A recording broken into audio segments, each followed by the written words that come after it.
This is Deborah Atkinson, and you're listening to the Voice for Fitness Professionals podcast, where I share programming, marketing, and promotion strategies that are easy, enjoyable, even fun, so you can create a business and a life that you love. And this episode is part of the Career Planning Optimization series, where I'm hosting a variety of fitness professionals in business, master trainers with longevity of successful and profitable business, certification creators, podcast hosts who are sharing their experience, expertise, and insights to give you takeaways that you can use right now to plan a better future. And with me today to talk about how to get clients and get more personal training clients is Dave Smith. Dave, welcome.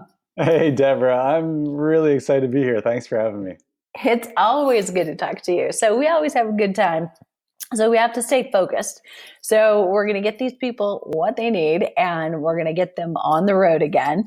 But I want to just give a little background for you, and that is that Dave is a professional fitness weight loss coach who was chosen as Canada's top fitness professional in 2013. He was also founder of the Online Trainers Federation, which helps fitness professionals start and scale their online businesses. Essentially, Dave is teaching his secret sauce to other trainers, and today he's giving it up for you. In our time together, I have two questions for Dave. They are, number one, how do I get clients? Number two, how do I get more clients? And, you only have 20 minutes, so can you get started here? That's pressure. 20 minutes. All right. I know, right? Well, I'm going to dive into a little bit of psychology, actually. You and I were talking about this before we started recording, and it's so, so important. It's something that I didn't understand for a long time, but makes all the world of difference. And that's the idea that you don't need a big following in order to have a very successful business. Quick little backstory. When I first got into online business, my first service that I was offering was a membership site where people could join, and I'd deliver online workouts twice a week. And when I started marketing this program, I was still a personal trainer at that point and still owned a gym. And so I marketed this towards my clients, and they all bought into it and loved it. And that was really easy because I had a personal relationship with them. But then when I decided to go out to the world, and everyone who doesn't know me or have any relationship with me, I marketed this service as workouts that were good for stay-at-home moms because they didn't need any equipment. I marketed it towards busy professionals, businessmen who, they had long schedules, long days, no time for the gym. I marketed it for athletes who wanted to get a quick workout in, when they didn't have time to go to the gym. So I was trying to reach all these different people. And I'll tell you, it didn't work. When you probably heard this cliche before, but it's very true. When you market to everyone, you market to no one. Yeah. And instead, I really hold true to this. It's an article, a paper that was written a number of years ago called 1,000 True Fans. And Deborah, you and I, we've talked about this a little bit already, but the idea is that if instead of trying to market to everyone, you can very tightly niche down and hone in on a very specific group of people, even if that people only has 1,000 people who are really passionate about that topic or that slant, or that way you go about marketing yourself and your programs and services. And if you develop that following of 1,000 true fans, just think about from a financial perspective what that means. 1,000 true fans who love you and love what you do so much that every time you put a product or service out there, you don't even really have to ask them to buy it, and they will say yes, even if they spend just $100 with you per year, which once you understand online business, getting someone to spend $100 is quite easy. That's a six-figure business. 1,000 fans spending $100 with you, you've got a six-figure business there. And doing that, when I had that light bulb moment that I realized, okay, that's what I need. I need 1,000 true fans, not a million, Twitter followers who don't really care really about me. That's when my business started to take off. And that's what I encourage everyone who's starting to think about from day one. So smart and great advice. And I cannot tell you, if you're listening, you may not realize it, but how lucky you are to be getting this right now, before you begin. And the math is easy. right? So, and if you're thinking about that one step, so, so important. So I love that you're the perfect example, Dave, of, somebody who was in a brick and mortar business and then decided to go online. And, very recently, I've kind of taken this story for something else. So let's dive into that.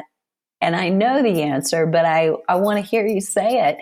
Why? So you're running a brick and mortar business, you're doing face to face, your clients probably loved you. Why did you begin this online part of your business? The answer is easy because I hated my life. Oh. To be honest,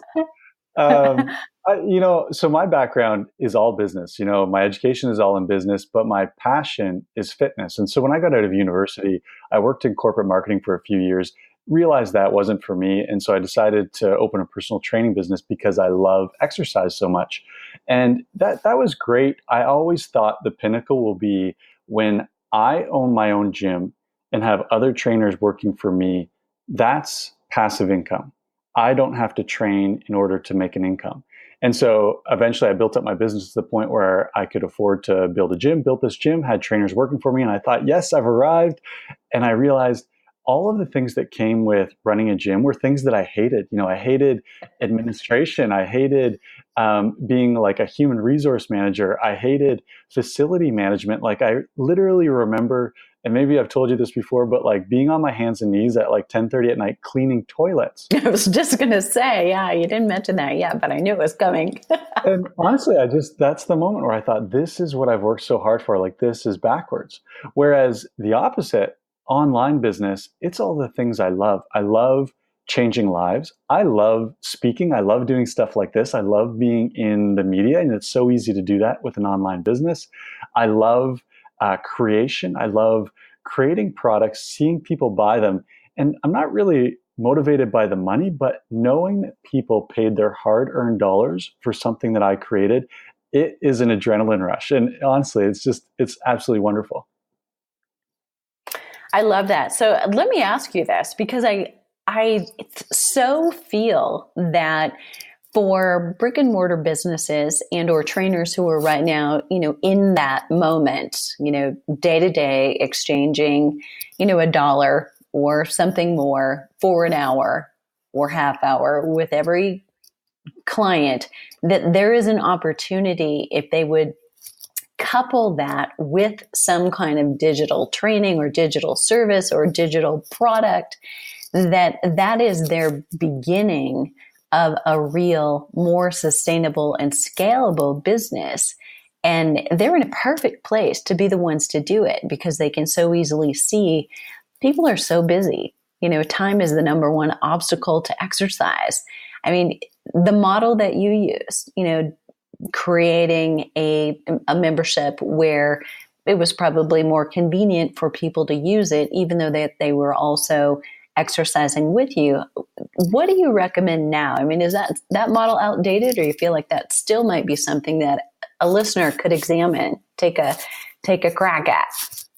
Yeah, that's a great question. To be honest, I think that model is saturated. I won't say it's outdated because there are a lot of companies that do subscription for online fitness classes and such. They do run that business model successfully, but it's really hard because the bar has been raised so high by big businesses coming in there that, a one-man show personal trainer who's going to pull out their iPhone and film themselves doing some exercises.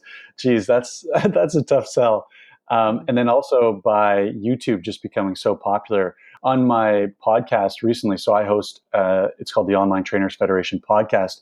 I had a guest just recently, the owner of HasFit. And I don't know if you've ever come across him before, Coach Kozak, but he is every single year rated as one of the best YouTube channels in the fitness industry.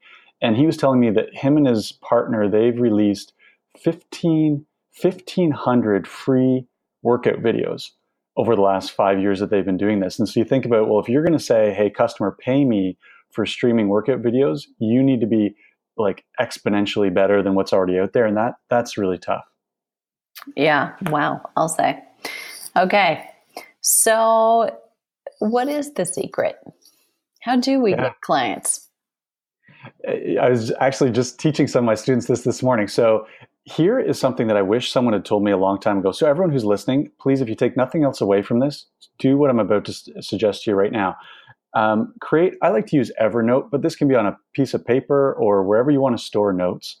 And every time you interact with one of your clients, think about, like, while you're doing it, I want you to be very conscious of thinking about a statement that they made or a question that they asked that sort of stood out to you. So it could be a question that they asked about diet or something about their exercise routine that was confounding to them, or whatever it is, and write that in your Evernote or write that on your piece of paper, and do this for every client that you interact with. Same with your friend group, your personal social circles. When you hear topics of conversation being raised, just make a note of that. And what that's going to do is it's going to give you a database of real life conversations that are really puzzling people and really disturbing people. They're disrupting people's lives. And then you have this database with which you can take that and look, okay, what are some themes? What are some commonalities I see here? What could be a solution to this common problem that people in my life are actually having? And once you can answer that question, then you have a digital product or program just waiting to be created, because that's what we're selling. We're selling solutions. And for you or I or anyone in the fitness world to sit down and imagine what it is that people want. I always say this when people ask about my business. When I do that, I'm wrong 9 times out of 10. And I've been in this business for a long time. But when I stop and listen to my clients or listen to people in my life, I'm right 9 times out of 10. That's very cool. And I think what's huge about what you just said is that willingness to admit, I'm wrong, that much. I think it's so interesting that those of us, I don't know if you put yourself in this boat or not, but I know I am, I'm at what we call a quick start, meaning I'm going to implement right away.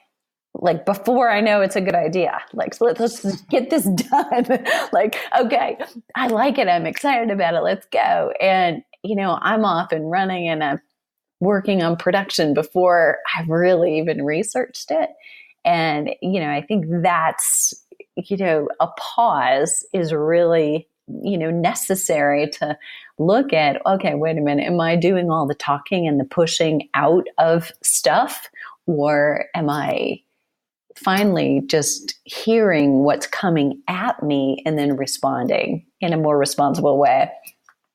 100%. I actually just practiced this myself. And this is something, whenever I do a product launch in the fitness world, I go through a process that looks something like this. So I take my Evernote and I look through that list and look for common themes, like I just mentioned.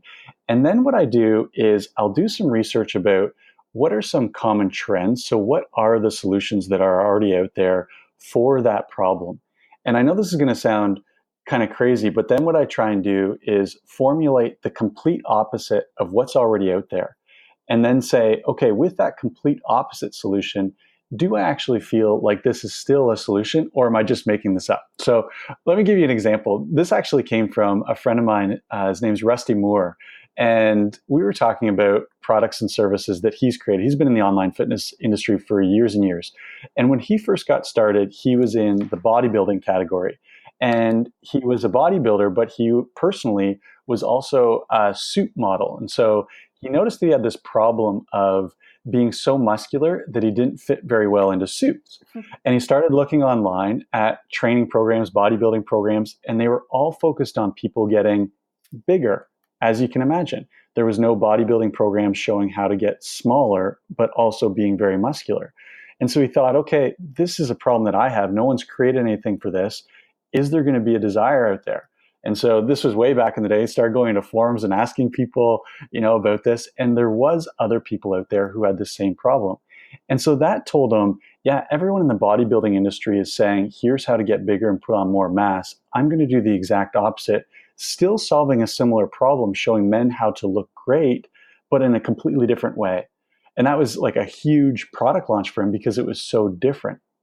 So again, going back to the listeners, think about this list of questions or comments that you've written down. Start to analyze what are other businesses or personal trainers offering that meet some of those needs.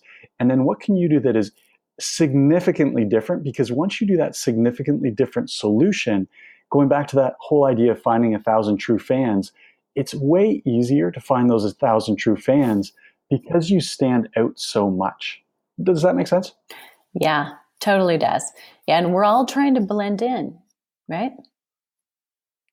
Well, I hope we're not trying to. From a business perspective, that's a bad business strategy if we are, but we tend to. Yeah, we do tend to. Yeah.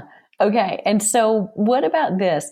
You know, how do you test it? So you get that idea, you use that reversing psychology, so to speak, where you're kind of opposing what the norm is and the trend, then how do you really know? How far do you go before you full blown invest money, time into promoting it? A great question. So I'm all about creating products or promoting products or making products for sale before I actually create them. So I never have actually created anything when it goes on sale. I'll always pre-sell it just to really prove out that concept. But before I even pre-sell it, I do a series of batch tests. So the way that I'll generally do it is create a really simple Google form, free to do in Google Drive. So create a Google form with a couple of questions about whatever this topic is that I think I'm going to go into. So I'm going to use that example, Rusty's example again, about workout programs to help men get smaller, bodybuilding, still like have a bodybuilder's physique, but get smaller. So I would create a Google form talking about some of the pain points. Have you ever thought that maybe you're too big? Do you ever struggle with the fact that your clothes don't fit? Would you be interested in staying really defined and cut, but a smaller version of yourself? Some questions like that, and send it out to a small batch of my audience. So this depends on, kind of where you are right now. Maybe you have a mailing list of 100 people. And if that's true, if you have 100 people that you could email, I would send it to 10% of that, to 10 people, and take in their answers and analyze those answers and see, was it positively received? And if they seem very interested in this topic, then I would take that same Google form and make it a little bit more specific with a little bit of sort of insinuation of where your product is going to go. So the first one is just about the general idea. Then the next one, the more refined version, I get into some specifics about this program I'm going to provide, and we'll send that out to the next 10% and see if they respond positively to the program itself. If they respond positively, I'll send it out to the remainder of my email list, seeing how they respond to it. Overall, if it's generally positively received, then I will sort of map out my mind where this product or service is going to end up. And then I will make a sales page for it. And like I said, I will then send it out to my mailing list. So imagine those 100 people who have already told me, yes, I'm interested in this. When I then send them the opportunity to buy what they already told me they're interested in, the chance of them converting into a paying customer is much, much higher. And then the last piece with all of this, you can imagine then they say, okay, I already gave Dave my opinion. I said that I was interested. Now he's offering me an opportunity to buy it.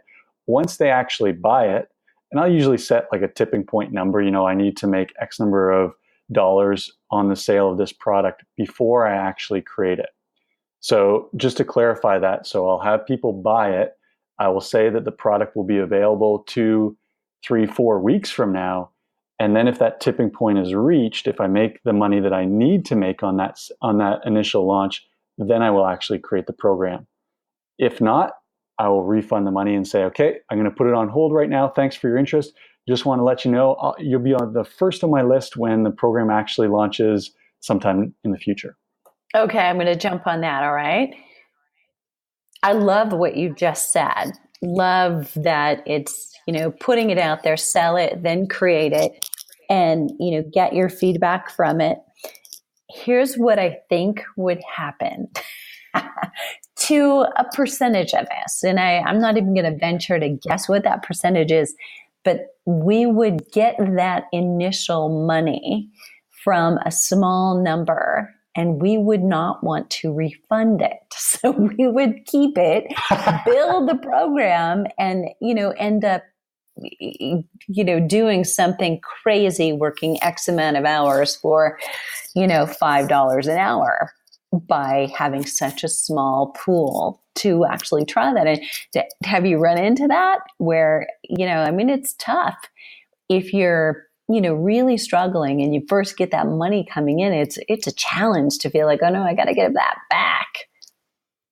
Yeah. Oh, I've been there. I do go through that process. I still go through that process. But it's a mindset shift, because if people said, yes, I'm interested in this topic, and so you sort of pass that pre-sale test, but then when it comes time for them actually to fork over the cash and pay Mm-hmm. you for that, if they at that point say, no, I'm not willing to pay, Mm-hmm. you have one of two problems. Either the pain point wasn't really there in the first place, or when you try and create your solution, you didn't communicate your solution well enough that there's actually value that deserves to get that money. And in either of those cases, you're not ready to build that program. Either you don't know how to communicate what your value is going to be, or the pain point isn't there. So you're actually doing yourself a favor by stepping back. Because the alternative is, like you said, to take 4 or 5 customers. Yeah, great. I made a couple $100.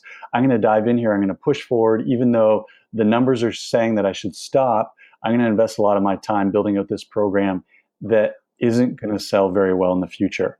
Do yourself a favor, step back and go back to that survey, readjust, think about it. What is it? What's the problem? Why did the money not come after the survey said it should have? There's a breakdown somewhere between that step. Mm-hmm. Love that. Yeah. And there's so much the benefit and the disadvantage of a survey, but you're really making a distinct difference in the use of a survey than what many of us would do going into it blindly. And I know I made this mistake many times myself earlier in my career. Sending out a survey and you think you've got positive response and this is what people say they want, but you don't know you have buyers responding. You just have everybody responding. So if you do have a little bit bigger list and you can pull only your buyers, that's also super smart, right? Because you're not just wanting to pull those squatters. You're wanting to pull the ones who've already spent some money with you and hope that they're telling you what they want and need next, right? Yeah, I agree to an extent for sure. Like, your buyers are the most powerful part of your list, because if they bought before, chances are they will buy Mm-hmm. again. But as you're looking to scale your business, it's really important to be able to communicate value in such a way that even someone who's never purchased from you before will purchase. And the term I use is, I like to create what's called no-brainer Mm-hmm. programs. And those are programs that the value is communicated so clearly, so obviously solving someone's very specific pain point, again, those 1,000 true fans of mine, that they're going to say yes, whether they bought from me in the past or not.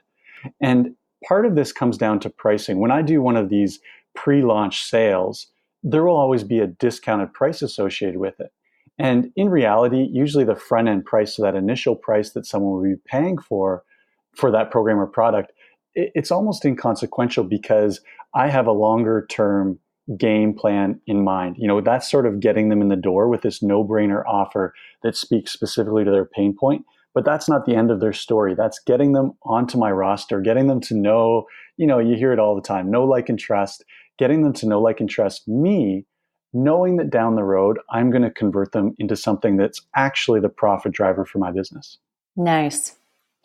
Nice. Okay. So tell me this. So when we're talking about, okay, how do I get clients?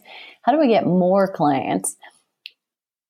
With that theory of, 1,000 clients going deeper, are you really looking at getting more clients? Or are you getting those same clients to become your client again or stay your client for longer?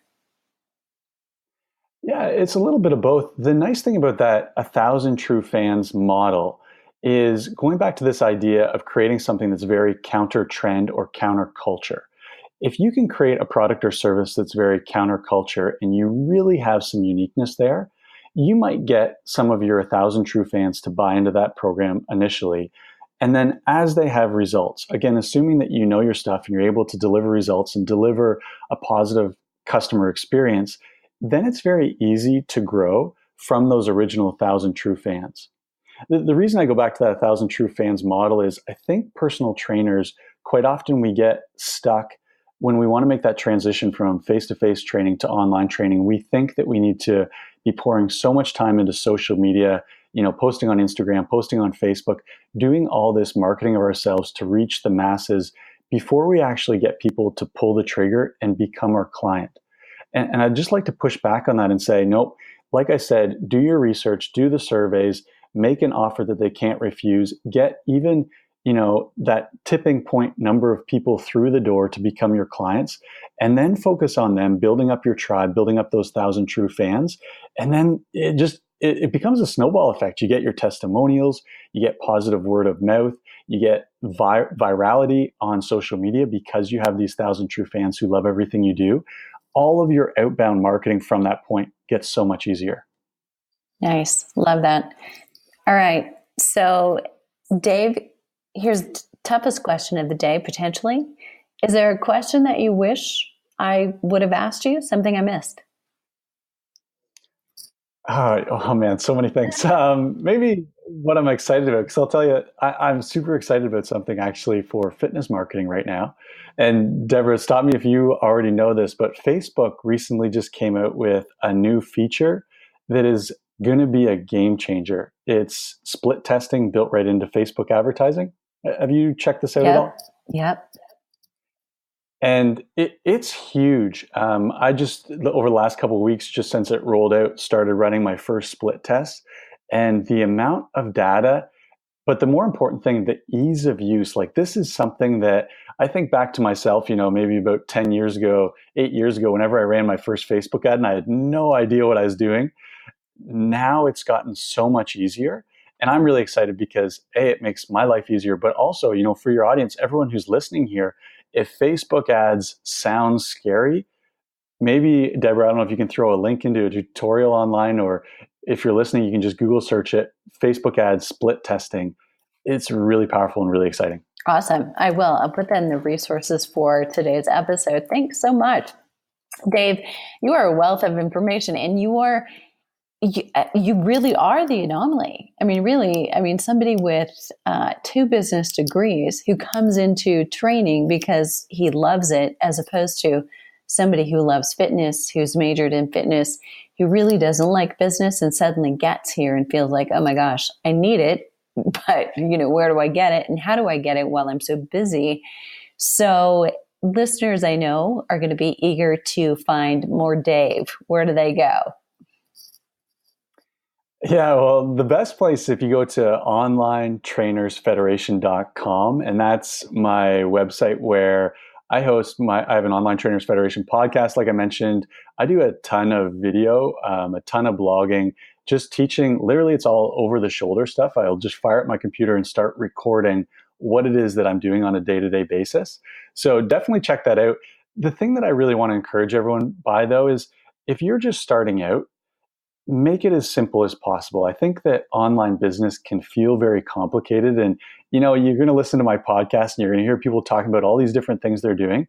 Make it simple. Like, pick one thing that sounds like it would resonate with the way that you are personally, the way that you want to run your business, like something that feels good to you, and just go after that. For me, it's been what I just described today. I like getting feedback from my customers. I like creating new products and testing things out. Because, Deborah, I'm the same as you. I get an idea and it's got to happen like 10 minutes ago. And for me, that works. But for someone else, maybe that's not you. Like, maybe you have a different style. Find a path to implement that style and just stick with it. Sort of put your blinders on and ignore all those shiny objects everywhere. Great advice, Dave. Thanks so much. And if you're listening and you've got a question, post it below the show link at fitnessmarketingmastery.com/podcast. And I would love it if you'd leave a rating in iTunes. It really helps. Check out the blog and the other podcast episode at fitnessmarketingmastery.com.